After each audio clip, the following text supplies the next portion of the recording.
All right, let's dive into one of the most incredible stories our planet has to tell. We're talking about a dramatic, slow-motion crash that literally built the highest and mightiest mountain range on the entire Earth.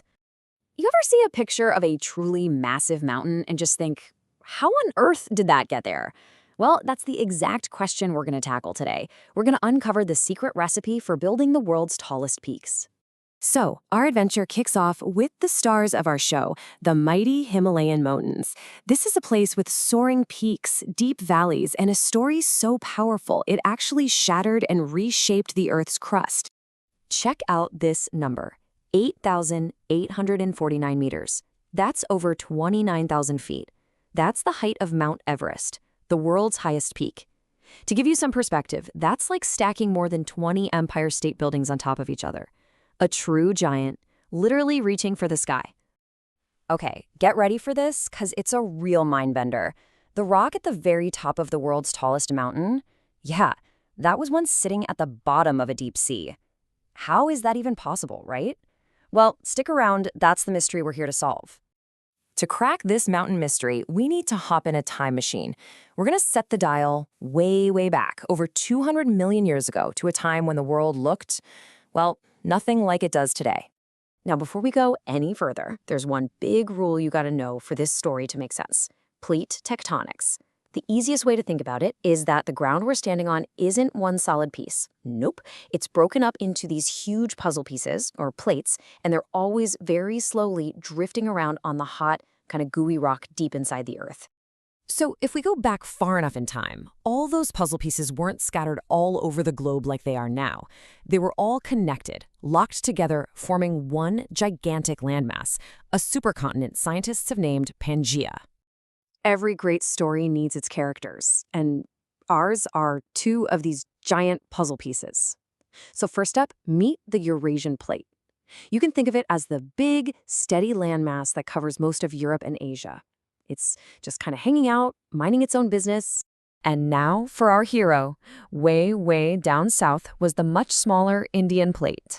This plate is the adventurous one, and it's about to break free and set off on the journey of a lifetime.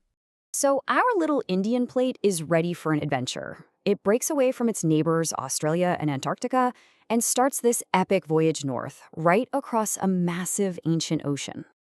I mean, just look at the timeline of this incredible trip. For millions and millions of years, the Indian plate was just drifting north across this huge ocean called the Tethys Sea. And it wasn't just drifting. For a plate, it was practically racing. In the world of geology, moving a few centimeters a year is considered pretty speedy. But the Indian plate, it was cruising at speeds up to 16 centimeters per year. That might not sound like much, but over millions of years, that speed carried it across a staggering 6,000 kilometers, all the way across an entire ocean, headed straight for Asia. And now, for the moment we've all been waiting for, the greatest crash in Earth's history. After millions of years on the move, our adventurous Indian plate is finally about to meet the giant Eurasian plate. So what happens when two massive continents collide? See, usually a heavy ocean plate will just sink underneath a lighter continent. But here we had two continents. They were both too light, too buoyant to sink. So with all that incredible force pushing them together, the land had nowhere to go but up. Okay, so here's how the crash went down. First, all the mud and rock on the floor of the Tethys Ocean got scraped off and squeezed between the two closing continents. Then, as the plates smashed into each other, the Earth's crust started to buckle and fold, crumpling upwards like a rug you push from both ends. And from that incredible slow-motion crumpling, the Himalayan mountains were born. You can actually see how this works right now. Seriously, grab two towels or even two pieces of paper and lay them flat on a table so their edges are touching. Now slowly push them towards each other. See how they bunch up in the middle? They create these little ridges and folds. That is exactly what happened to the Earth's crust, just on a much, much bigger scale. Right, let's get back to that mind-blowing secret we started with. How in the world did the bottom of an ocean end up on top of the world's highest mountains? And here's the beautiful proof. Remember that Tethys ocean floor that got squeezed between the continents? Well, it was full of sediment and the shells of ancient sea creatures. So as the crust was pushed upwards, that ancient seabed was carried right along with it. That's why, today, climbers can find fossils of sea creatures like these ammonites thousands and thousands of meters high in the sky. Wild, right? But you know what? The story doesn't end there. That crash is still happening, just in super slow motion. India is still pushing into Asia by a few centimeters every single year. This means the Himalayas are basically living, breathing mountains that are still changing our world today. The Himalayas are so enormous, they act like a giant wall that actually changes the weather. On the south side, they catch all the wet monsoon clouds coming up from the Indian Ocean, which makes everything super lush and green.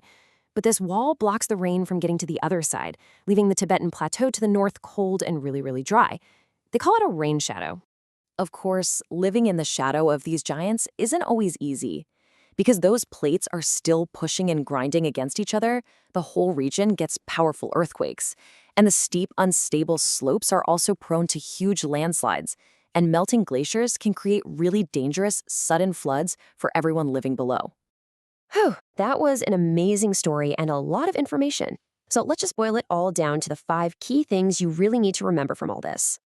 Okay, number 1, Earth's surface is a giant puzzle of moving plates. 2, the Indian plate went on an epic journey north and smashed into Asia. 3, that collision forced the land to crumple upwards, building the Himalayas. 4, that process is still happening. The mountains are still getting taller. And 5, these mountains are so powerful, they literally shape the weather, provide water for billions, and of course are home to the highest points on our planet. And all that brings us to one final amazing thought. The Earth is never still. The continents are still moving, oceans are shrinking, and new mountains are being born as we speak. The very same process that built the Himalayas is happening all over the world right now. It just makes you wonder, doesn't it? What will our planet even look like in another 50 million years? Thanks for joining me on this one.